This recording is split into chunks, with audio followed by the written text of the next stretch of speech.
What's up?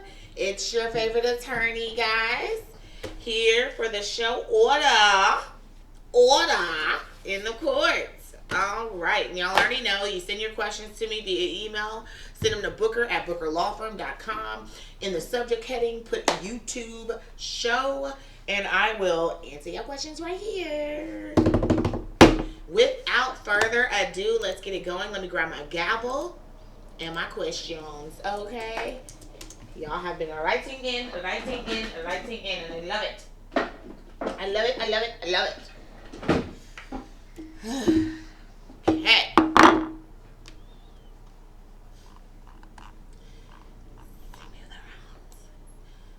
What do y'all want? And I need to start going live so I can find out whether y'all want family, custody, so I can pull which question you want.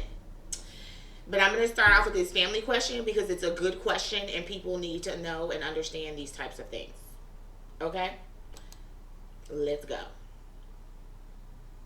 What state do I need to represent me?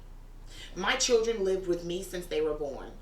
Then, in 2020, I sent my son to live with him due to behavior issues. I'm going to assume him is the daddy, and now she mad at him, so he's him. Then he got my daughter for a visit and refused to bring her home. Okay. I reluctantly agreed to let her stay. Bad decision. Since then, my children have been telling me of the verbal, emotional, and mental abuse and the things that he's been saying to them. He's refusing to allow me to visit my children. We have an 18-year-old who's on her own, who he has cut off communication with, and this child will attest to his mental state and his behavior. He accuses the children and me of things that none of us have done. He's clearly suffering from mental illness. He's threatened what he will do to me if I try and get the kids. I need to know how to get my kids out of there. Our custody/visitation order is in Pennsylvania. My kids are 15 and 17. He has my kids in Pennsylvania. I live in San Antonio, Texas. Okay. This is the first thing that I want to address. Okay, here you go. We're coming in the court of public opinion real fast. Okay, when you are talking to someone or you are talking to an attorney about a case, do not minimize what you have done. Don't minimize. Just be straight up, be honest, be direct, so we can try to deal with the situation. Because y'all already know this is the court of my public opinion. I'm rolling on little to no facts, and the facts that I do have do not need to be skewed, biased, and or lies. Those children have not lived with you since they were born. They have not. That's what I'm going to rule. I'm going to rule that you're lying. The children have not lived with you since they were born because in 2020, you sent them to live with him. That was 2 years ago. So they've always lived with you up until 2 years ago. My children lived with me from their birth up until 2 years ago. Okay? Period. Now, you sent your son to go live with the daddy due to behavior issues. You sent him off. So you can't handle him. Okay? And I don't know if the son is the 15-year-old or the 17-year-old, but it really doesn't matter. Because, ma'am, then you let your daughter go down for a visit, and when he didn't bring her home, you didn't file for any sort of custody. You didn't do anything about it.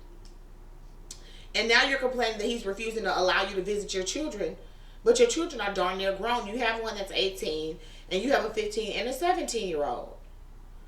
So, okay, the man is mentally insane, off mental illness, but you have you see, and this is what throws me off with people. They love to say, oh, this person is mentally ill. They have all these issues.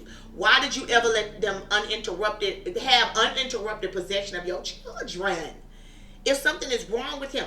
See, we can't just use people's mental illness against them. Because at some point, the court's going to hold you to some sort of standard. So if he's crazy, what are you for letting your children go with a crazy person who you know is crazy? See, these are things that you have to address. So you didn't address that. I need to know why his crazy behind got your children in the first place.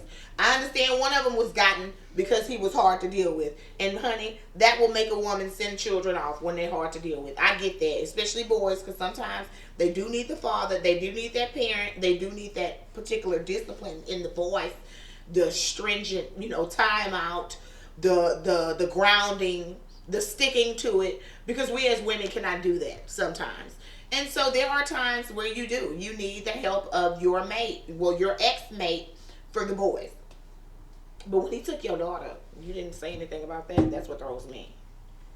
So when he took your daughter, you didn't say nothing about that. Then he put you on paperwork. He put you on paperwork, which you clearly couldn't have had him on, because he wouldn't have been taking kids and whatnot if he was on paperwork. So that was your first epic fail. You're supposed to get a court order immediately out the gate. When those children were living with you, you needed a court order. I don't care where he was at. You should have filed a court order here in Texas, and it would have been harder for him to just go to Pennsylvania and get an order with the kids. Even if the kids were with him, he would have had to start in Texas and transfer to Pennsylvania, and you could have stopped it or had a chance to fight it here.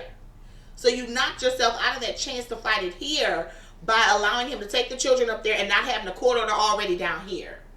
And when somebody takes your children and refuses to return them and you don't do anything about it, you look as if there's something you're trying to hide, and that's why you didn't do anything about it. That's just what it looks like. I didn't say that's what happened. I didn't say that's what you did. I'm saying that's what it seems. That's what it looks like. And so now they're 15 and 17. They've been there for 2 years, and you haven't seen them.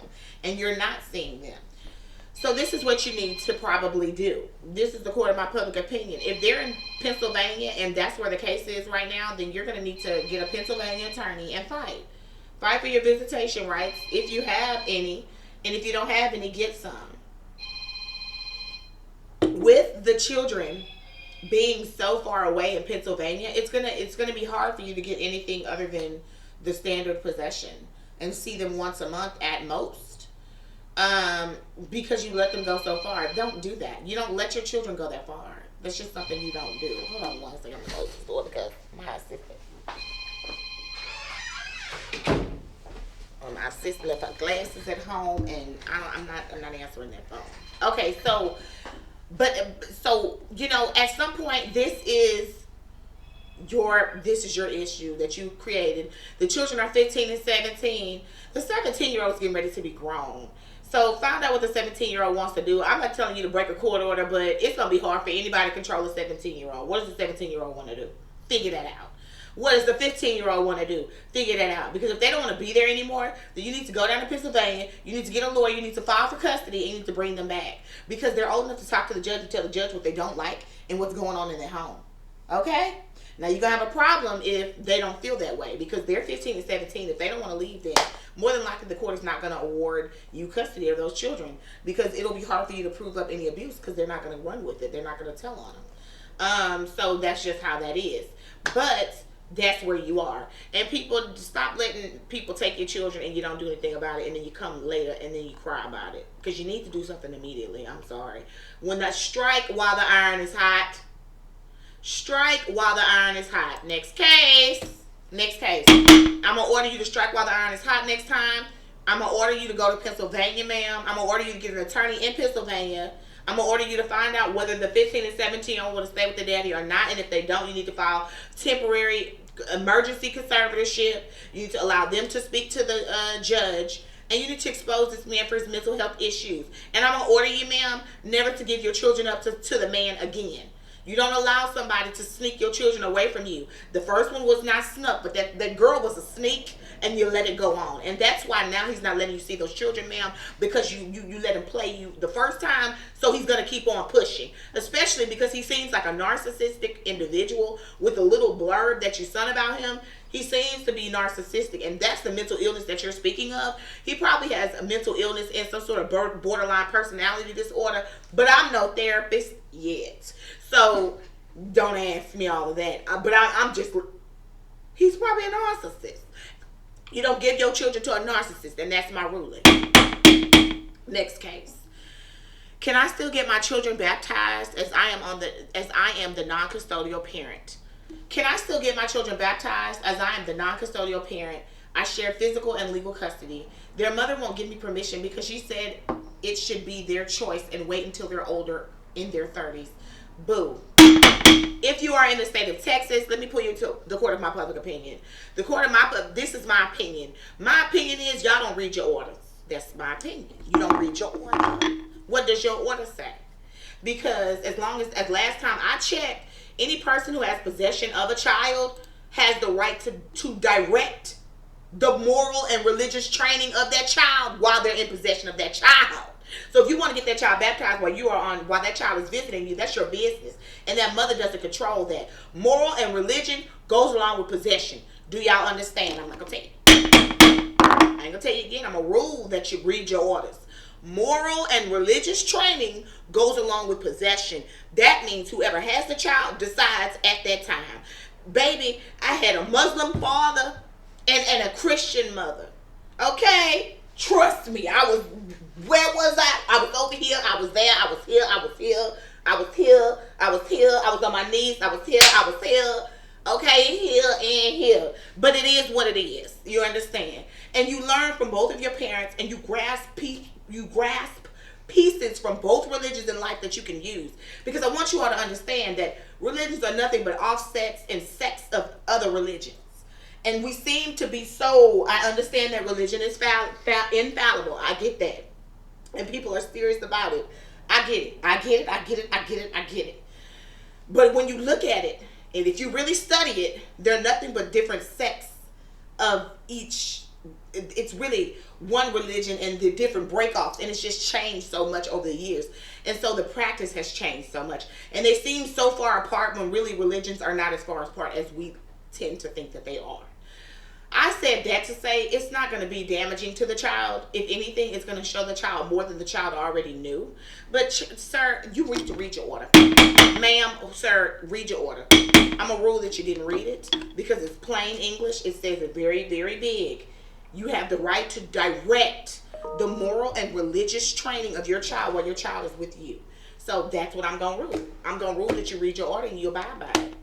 And you don't go asking somebody about things that they have no say over. You shouldn't have never asked her. You knew she wasn't going to say yes. You don't need her permission, though. You don't need it. So I'm going to order that you do what you need to do. Let me tell you something. As a parent, you are supposed to direct your child morally and religiously. That's what you're supposed to do with a child. Don't put these children